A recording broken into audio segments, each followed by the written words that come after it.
रम, रमन अय्यर था। बचपन का नाम ही का क्या था सौरभ सती जी? वेंकट राम रमन अय्यर। वेंकट रमन के नाम से इनको जानते हैं, ठीक है। जी आप बताइए जी, नेक्स्ट कौन बता रहा था? शोभा जी। सर वो अद्वैत वेदांत के समर्थक थे। हम्म। अद्वैत क्या होता है हर्ष जी जरा बताएंगे? सर अद्वैत मतलब नॉन डुअलिटी, मतलब एक को मानना, या कहा जाए एक ईश्वर को मानना। और इसका अपोजिट क्या होता है, उसका क्या नाम है? सर वो द्वैतवाद है, उसमें हम डुअलिटी को मानते हैं। उसमें मतलब द्वैतवाद और प्रकृति। त्रैतवाद भी होता है। उसमें दो चीजें हो जाती हैं, दो चीजें कौन सी हो जाती हैं? ईश्वर और तो जीव। हर्ष जी जैसे कि बोलिए। शिव, जैसे शिव और शक्ति और अपोजिट जितने भी हैं वो सब द्वैतवाद में आते हैं। ठीक है। आत्मा अलग मानते, परमात्मा को अलग मानते हैं, ठीक है। आज हम पढ़ते हैं महर्षि रमन जी के बारे में। ठीक है, इससे पहले हमने तीन जीवनियां पढ़ लिया। स्वामी दयानंद सरस्वती जी को पढ़ा हमने, स्वामी विवेकानंद जी को पढ़ा, और महर्षि अरविंद घोष को पढ़ा, जिनको महर्षि अरविंदो के नाम से बोलते हैं। महर्षि रमन जी के बारे में पढ़ते हैं। महर्षि रमन जी का कहना था कि आप समय की आत्म साक्षात्कार जो है सबसे बड़ी सेवा है जो आप दुनिया को प्रदान कर सकते हैं। आपके समय की आत्म साक्षात्कार सबसे बड़ी सेवा है जो आप दुनिया को प्रदान कर सकते हैं। और आत्म साक्षात्कार कब होता है, कोई बच्चा बताएगा? किसी ने ज्ञान की पाठ्यपुस्तक पर प्राप्ति पहले जब पढ़ा होती हो वो बच्चा बता सकता है। जब हम स्वाध्याय करते हैं। बताइए बताइए बताइए। केवल्य मिले। विवेक ख्याति मिलना। विवेक ख्याति, ठीक है ठीक है, और बताइए। केवल्य हो गया, विवेक ख्याति हो गया, और बताइए। आप अपने पॉइंट ऑफ व्यू जब रखिए तो सही। आप गलत जब जानकारी हमारे सर नहीं सारे दीजिए। क्लेश जब हमारे सारे सर क्लेश जिसे वास्तव समाप्त हो जाता है, ज्ञान की हम्म, प्राप्ति होती है, तो समाधि या तो फिर इनलाइटमेंट प्राप्त होता है। ठीक सर है जब मतलब ये पता पड़ जाए कि मतलब जगत सब मिथ्या है, मतलब ज्ञान के प्रकाश से कि जगत मिथ्या है और सिर्फ ब्रह्म ही सत्य है, तो हम आत्म साक्षात्कार तक मतलब पहुंच ही जाते हैं जब ब्रह्म को जान लेते हैं ज्ञान द्वारा। और कोई बोलना चाह रहा था, कोई फीमेल्स? सर जिसे वास्तविक ज्ञान हो जाता है। हम्म, ठीक है, और और बताइए। कल्पना जी, रेशमा जी, पूजा जी। सर हाँ बताइए बताइए। आत्म साक्षात्कार मतलब कि अपने जो स्वयं के ऊपर उसमें काम करना, जैसे कि हम अपने स्वयं को स्वयं से जानना योग ही होता है। तो वैसे ही आत्म साक्षात्कार से हम पर ब्रह्म को जानते हैं, उससे हमको ज्ञान और कैवल्य की प्राप्ति होती है। वही है सर। ठीक है, अकॉर्डिंग टू योग दर्शन बताएगा कोई बच्चा? तदा दृष्टु स्वरूपेवस्थानम, अपने स्वरूप में जब दृष्टा स्थित हो जाता है तो वो अवस्था है आत्मज्ञान का। धर्मेंद्र जी बता रहे हैं। हाँ सर। हम्म। और तब क्या होता है फिर, तदादृष्ट स्वरूप अवस्थानम के बाद? वृत्ति सारूप्य मित्रत्व। वृत्तीय सारूप्य वो मित्र। तो यदि नहीं होगा तो होगा वृत्ति 60 रुपये मित्रत्व, यदि हो गया तो अपने आप स्वरूप को दोनों से जान जाएगा पढ़े। वो। ठीक है धर्मेंद्र जी, आप सही बोल रहे हैं। अगर मान लो तदादृष्ट स्वरूप अवस्थानम हो गया, दृष्टा अपने स्वरूप में अवस्थित हो गया, फिर क्या होगा? ऋतंबरा तत्र प्रज्ञा। संभ्रम प्रज्ञा हो जाएगा। ठीक है, आपको पता है वो 26 तत्व पता है? टेबल देखिए जी सर। किसी बच्चे ने। 25 तत्व होते हैं भारतीय दर्शन में, हाँ सांख्य दर्शन में 26 मान। पुरुष पुरुष जी सर। हाँ लास्ट में ईश्वर को काउंट करते 26 तत्व जो होते हैं ईश्वर वो को योग काउंट दर्शन करते हैं में ना होते हैं। वो, योग दर्शन। हाँ सुनिए, 25 तत्व जो होते हैं वो होते हैं सांख्य दर्शन में। सांख्य दर्शन का व्यवहारिक पक्ष ही जो है वो योग दर्शन है। योग दर्शन में 26 तत्व होते हैं, उसमें एक तत्व एक्स्ट्रा ऐड हो जाता है, और वो सूत्र भी है क्लेश कर्म विपाक आशय प्रमष्ट पुरुष विशेष ईश्वर। प्राविष्टा पुरुष विशेष। पुरुष विशेष होता है वो योग दर्शन में आगा, उससे नीचे जो है पुरुष होता है, प्रकृति होता है। जब पुरुष और प्रकृति दोनों अपने आप को समझ लेते हैं कि एक ही चीज है, उसको तदादृष्टु स्वरूप अवस्थान, वो अवस्था आ जाती है, आत्म साक्षात्कार हो जाता है, और वो दोनों चीजें मिलके फिर वो पुरुष विशेष बन जाती है, जहां से वो ओरिजिन है वहां मिल जाती है। ठीक है, फिर उनका वो जो बार बार जन्म मरण का जो चक्कर था वो भी बंद हो जाता है, क्लेशों से निवृत्ति मिल जाती है, कर्मों से निवृत्ति मिल जाती है, क्योंकि जन्म होगा तो कर्म करने पड़ेंगे, चाहे सांस ही लेना पड़े है तो वो भी कर्म, वो सारी चीजें साइकिल से परे हो जाता फिर वो। ठीक है, उसको फिर पुरुष विशेष बोलते हैं। जब तक वो नहीं होता तब तक वो पुरुष रहेगा। जन्म देख लेते हैं इनका, 30 दिसंबर 1879 ईस्वी को हुआ था। धर्मेंद्र जी म्यूट कर लेंगे। जन्म स्थान जो था इनका तिरुचुली में हुआ था, मद्रास में, तमिलनाडु में। पिताजी का नाम सुंदरम अय्यर था, माता का नाम अलगम्मल था, बचपन का नाम इनका वेंकटरमन था। मृत्यु जो इनकी हुई थी 14 अप्रैल 1950 ईस्वी को हुई थी।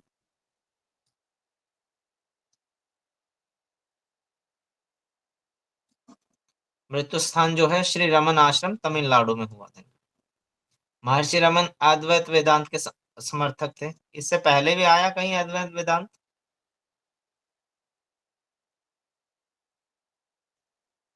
No sir. ठीक है जी। महर्षि रमन जी कहते थे कि परम आनंद की प्राप्ति अहम को मिटाने तथा अंत साधना से होती है। परमानंद की प्राप्ति, परम आनंद, ठीक है, परम आनंद की प्राप्ति जो होगी वो अहम को मिटाने से। अहम, अहम क्या होता, कोई बच्चा बताएगा? अहंकार। मैं की भावना होना। अहंकार को मिटाने से होती है तथा अंत की साधना से होती है, खुद की साधना से, जो आंतरिक साधना होती है उससे। अगर ये अहम भाव किसी का मिट जाए तो इसी अकेले से ही बहुत बेड़ा पार हो जाता है। ठीक है, जहाँ म जो होता है ना, म खत्म हो जाए तो वहां आप बहुत ऊपर लेवल पे चले जाते हैं। एक कविता है, वो कृष्ण जी जब उसको कहते हैं ना,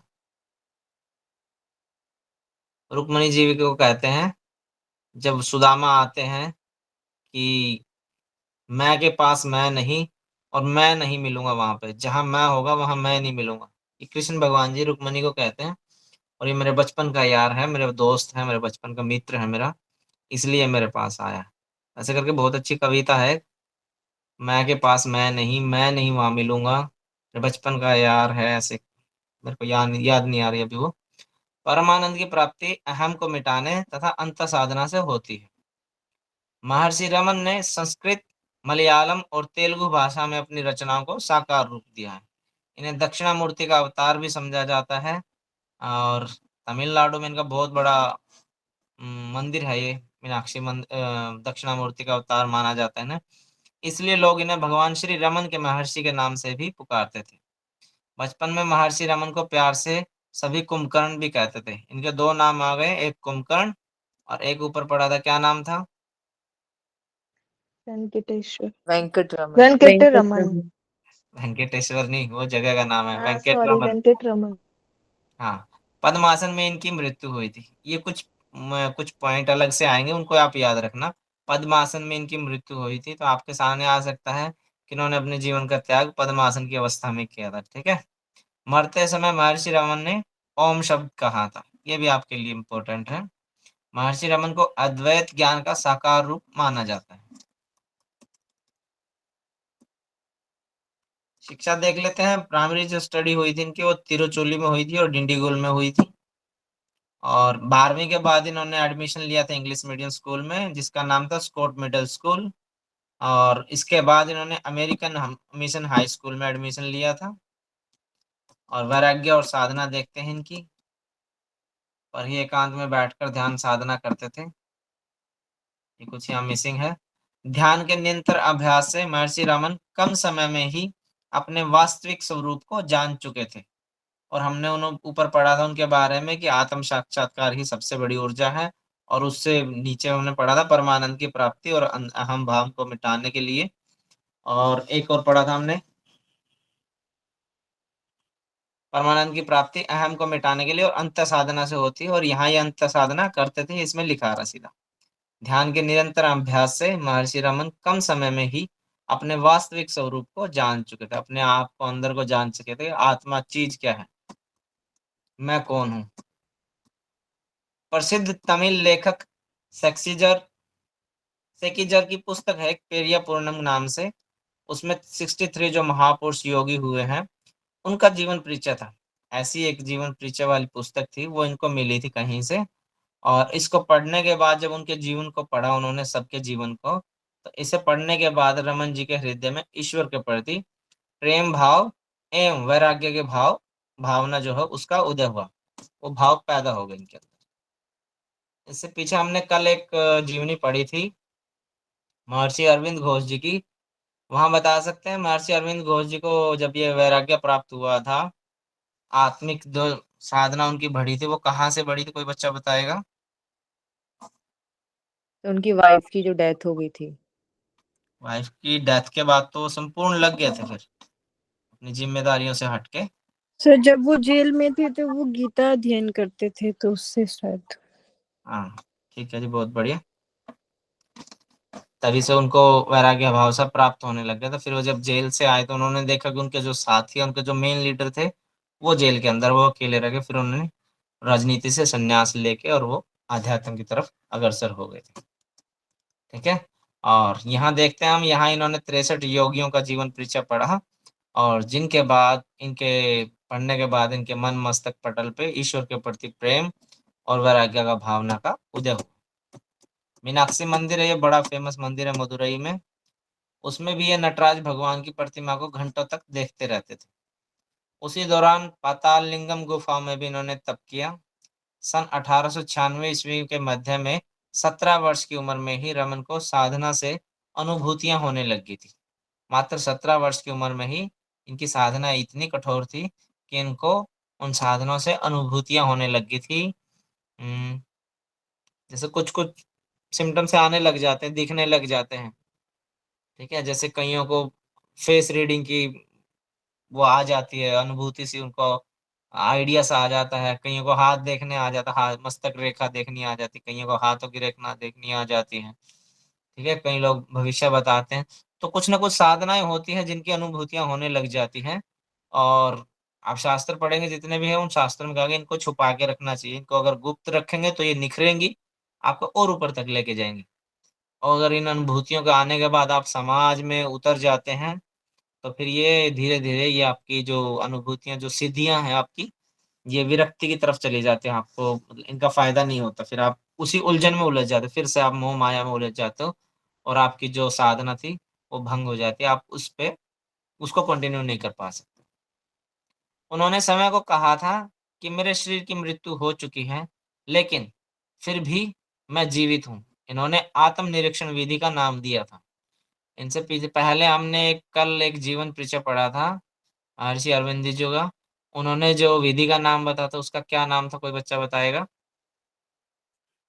पूर्ण योग। पूर्ण योग। पूर्ण योग। पूर्ण योग।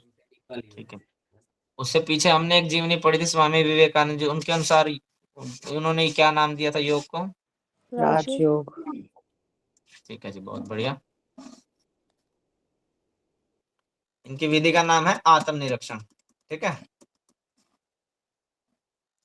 महर्षि रमन जी की प्रमुख रचनाएं हैं who am I, self enquiry, Upadesh Saar, 5 hymns to Arunachala, 40 verses on reality.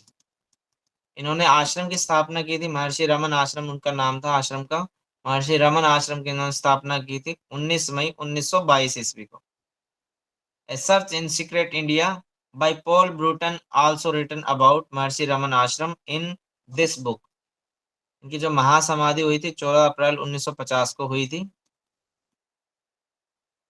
इनका छोटा सा जीवन परिचय था जो आपके एग्जाम के लिए बहुत जरूरी चीजें थी, वो इसमें आ गई हैं सारी की सारी। एक चीज मिस थी, आ गई।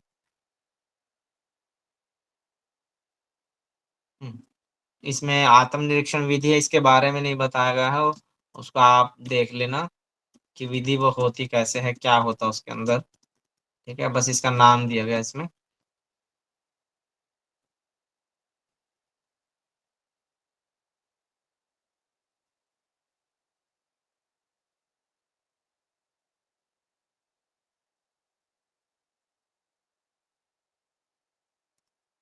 ठीक है, ये हम एक और जीवनी पढ़ते हैं और फिर मैं आपसे कुछ सवाल जवाब करूंगा।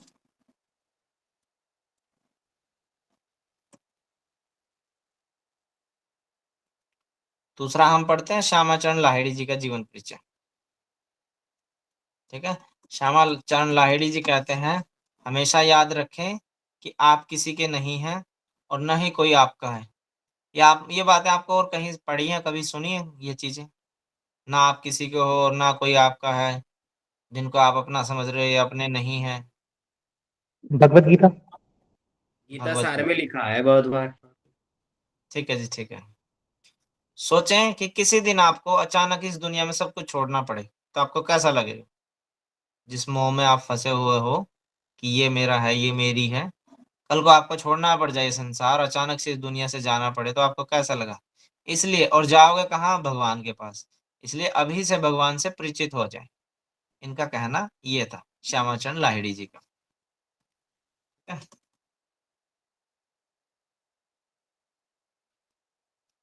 नाम है इनका योगीराज श्यामाचरण लाहिड़ी महाशय। महाशय लाहिड़ी या लाहिड़ी महाशय के नाम से भी इनको जाना जाता है। जन्म जो हुआ था इनका 30 सितंबर 1828 ईस्वी में हुआ था। धरणी नामक गांव में हुआ था, बंगाल में हुआ था। इनके गुरुजी जो थे महाअवतार बाबा जी थे। इनका दर्शन जो था वो क्रिया योग था। इससे पहले हमने जो दर्शन पढ़ा वो कौन सा योग है? पूर्ण योग। एक पूर्ण योग पढ़ा, आत्मनिरीक्षण। एक आत्मनिरीक्षण। आत्मनिरीक्षण आत्मनिरीक्षण महर्षि पढ़ा। रमन। ठीक है, एक हमने राजयोग पढ़ा, एक क्रिया योग पढ़ा हमने, आत्मनिरीक्षण विधि पढ़ी। इनको सबको याद रखना।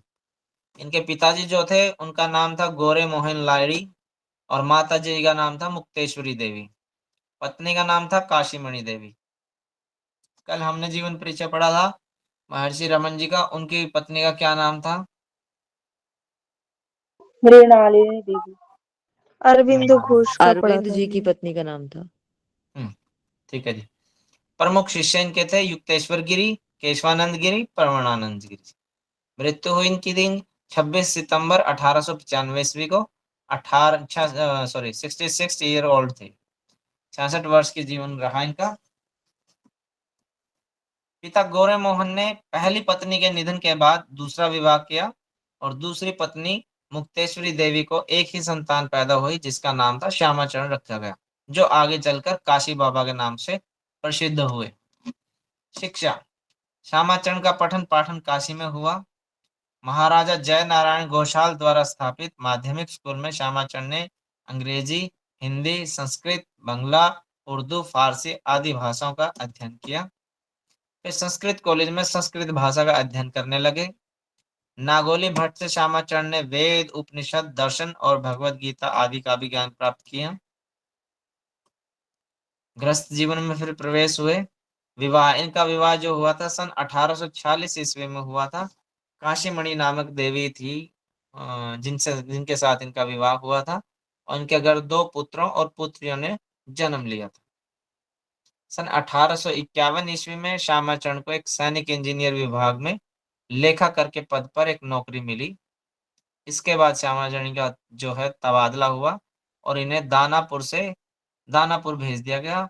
बिहार में एक मिलिट्री अकाउंट्स ऑफिस में भेज दिया गया।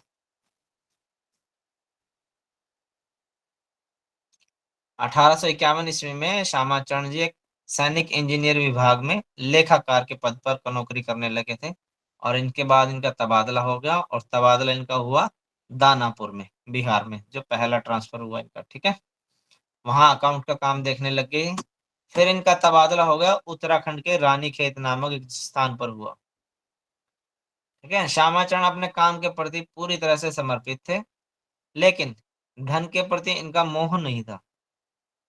कुछ समय बाद श्यामाचरण अपनी सारी संपत्ति सौतेले भाई को सौंपकर और अपने परिवार को काशी में छोड़कर स्वयं रानीखेत में रहने लगे, क्योंकि रानीखेत में इनका ट्रांसफर हो गया था। रानीखेत आप जानते होंगे, नैनीताल से थोड़ी सी दूर एक जगह है रानीखेत।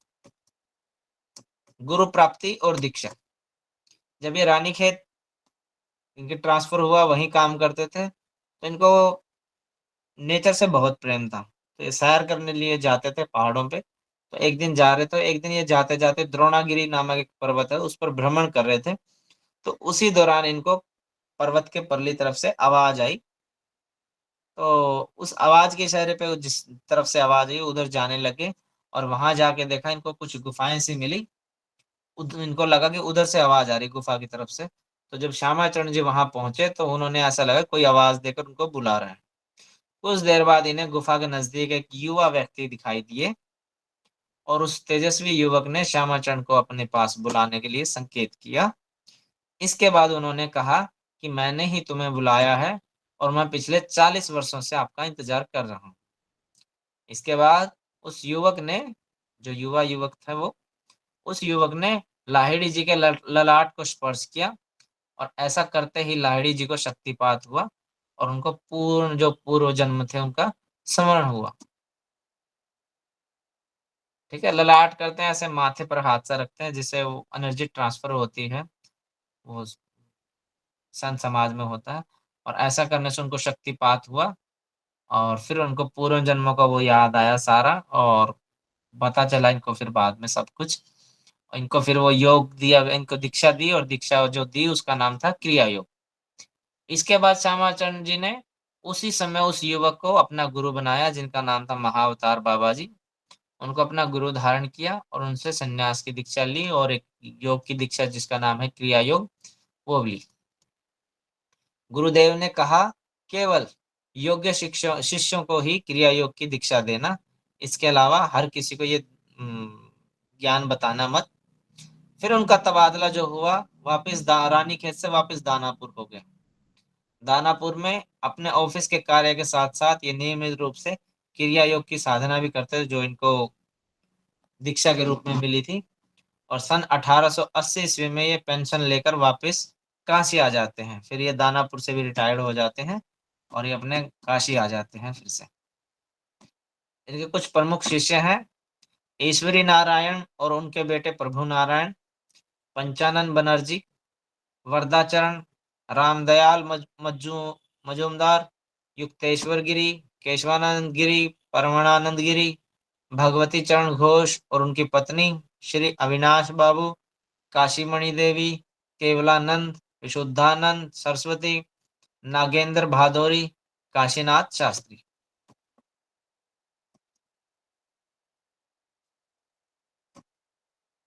ये कुछ और हैं इनके प्रमुख शिष्य रामगोपाल मजूमदार, प्रसाद गोस्वामी, हरि नारायण पाल, कैलाश चंद्र भद्रोपाध्याय, महेंद्र सान्याल। ये महेंद्र सान्याल हैं, ये आपने सुना इनको, भगवत गीता का बहुत अच्छा ट्रांसलेट करते हैं ये। नेपाल नरेश, काशी नरेश, वर्धमान के राजा महाराज, कश्मीर नरेश, गुरदास बनर्जी, कृष्णलाल, काली कृष्ण ठाकुर।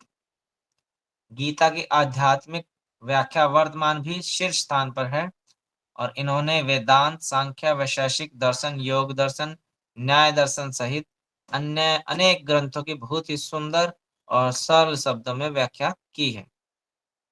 योगी लाहिड़ी की प्रमुख शिक्षाओं की विशेषता यह थी कि गृहस्थ मनुष्य भी योगाभ्यास द्वारा सहज योग होकर योग के उच्चतम शिखर को आरूढ़ हो सकता है।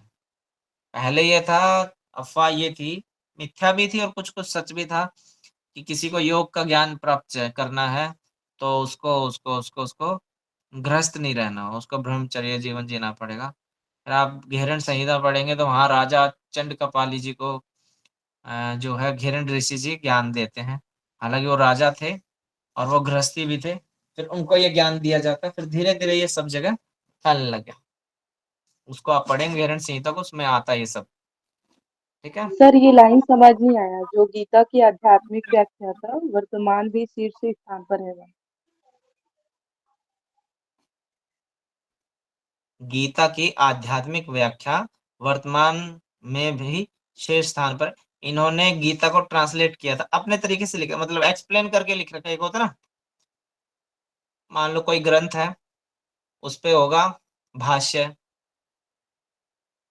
ठीक है, जैसे पतंजलि योग दर्शन पे सबसे प्रमुख जो भाष्य है किसका वो भाष्य आप बताएंगे? वाचस्पति व्यास भाष्य। व्यास भाष्य। व्यास भाष्य, ठीक है। और भाष्य होता है, भाष्य के बाद होती है, भाष्य के बाद क्या होता है जिसको और ज्यादा एक्सप्लेन करके लिखा जाता है? टीका। टीका बोलते हैं, टीका। टीकाएं होती हैं, टीका बोलते हैं। टीका में उसको और ज्यादा एक्सप्लेन, उसको और एग्जांपल के साथ, मतलब भाष्य में उसको है एक सूत्र है, सूत्र को एक पेज बना दिया, उसके बारे में बहुत कुछ लिख दिया, उसको भाष्य बोलते हैं। उसी सूत्र को 3 पेज पे लिख दिया एग्जाम्पल के साथ, अलग अलग एंगल से बता के, उसको टीका बोल देंगे। तो इन्होंने जो गीता थी वो ऐसे ही एक्सप्लेन कर रखी थी, जो आज भी वर्तमान में भी शीर्ष स्थान पर है। तभी मैंने कहा ना, इनके जो एक प्रमुख शिष्य थे महेंद्र सान्याल के नाम से है, ये रहे महेंद्र सान्याल। तो आप इनकी जब सुनेंगे ना तो आपको पता चल जाए वो यही है। बड़ी इजी से आपको समझ में आ जाएगा और बहुत अच्छे से समझा रखा उसमें एग्जाम्पल के साथ। इसलिए इसमें ये लाइन लिखी गई, गीता की आध्यात्मिक व्याख्या जो है वर्तमान में भी शीर्ष स्थान पर जो है वो इनकी है। इन्होंने वेदांत, सांख्य, वैशेषिक दर्शन, योग दर्शन, न्याय दर्शन सहित अनेक ग्रंथों की बहुत ही सुंदर और सरल शब्दों में व्याख्या की है। ये आ तो रहा आपके सामने, व्याख्या की, उसको और अच्छे से डिटेल में बताया, एक्सप्लेन किया। ठीक है, मान लो वेदांत दर्शन किसी को समझ में ना आए तो इनकी लिखा हुआ जो वाक्य भाष्य है उसको पढ़ लें तो शायद समझ में आ जाए। सांख्य दर्शन पे इन्होंने अपनी व्याख्या दी हुई, अपना व्यवहारिक पक्ष रखा हुआ इन्होंने, वैशेषिक पे, योग दर्शन पे, न्याय दर्शन पे। ठीक है, क्लियर है जी डाउट? जी सर। योगी लाहिड़ी जी की प्रमुख शिक्षाओं की विशेषता यह थी कि गृहस्थ मनुष्य भी योगाभ्यास द्वारा सहज होकर योग के उच्चतम शिखर पर आरूढ़ हो सकता है। इनकी सभी प्रमुख रचनाएं बांग्ला भाषा में ही उपलब्ध हैं। बाद में उनको महेंद्र सान्याल जो है उन्होंने ये रहा भगवत गीता भाष्य का हिंदी अनुवाद इनके प्रमुख शिष्य भूपेंद्र सान्याल ने किया था। ये भूपेंद्र नहीं आएगा शायद, यहाँ महेंद्र आएगा, पता नहीं वहां महेंद्र आएगा। इन्होंने फिर क्या था, इन्होंने बांग्ला भाषा में कर रखा था और इन्होंने ट्रांसलेट उसको हिंदी भाषा में कर दिया था। यहाँ शायद महेंद्र ही आएगा। 26 सितंबर 1895 ईस्वी को योगी लाहिड़ी जी अपना 66 वर्ष का जीवन पूरा करके अपने भौतिक शरीर को छोड़कर सदा सदा के लिए पंच तत्व में विलीन हो जाते हैं।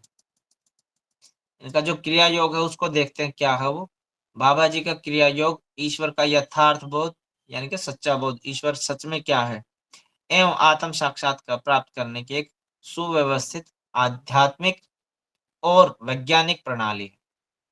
क्रिया हठ योग, क्रिया कुंडलिनी प्राणायाम, क्रिया ध्यान योग, क्रिया मंत्र योग, क्रिया भक्ति योग, महाअवतार बाबा जी का क्रिया योग, पांचों शरीर, भौतिक शरीर, प्राणिक शरीर, मानसिक, बौद्धिक और आध्यात्मिक, इन पांचों शरीर के कायाकल्प के साथ साथ आत्म साक्षात्कार के लिए 144 क्रियाओं का अभ्यास है। मतलब जो ये क्रिया योग है इसके अंदर 144 क्रियाएं हैं ऐसी ऐसी, जो कुछ भौतिक की हैं, कुछ प्राणिक शरीर की हैं, कुछ मानसिक शरीर की हैं, ठीक है, कुछ बौद्धिक की है, कुछ आध्यात्मिक की। इन सबको मिला के 144 उसके अंदर क्रियाएं हैं। जैसे सूर्य नमस्कार में 12 स्टेप होते हैं, ऐसे उन सबको मिला के इसका नाम दिया गया क्रिया योग।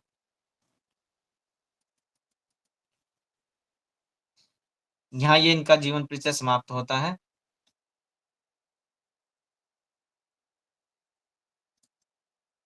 हाँ, ठीक है।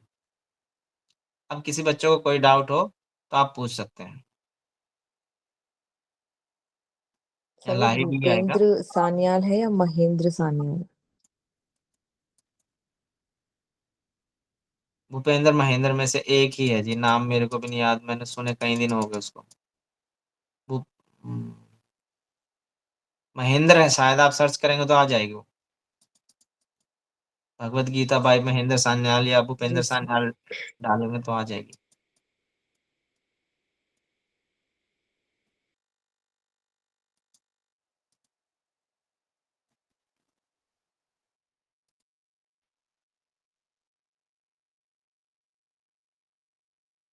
किसी बच्चे को कोई डाउट हो तो बताइए, नहीं तो फिर मैं कुछ आपसे सवाल जवाब करूं।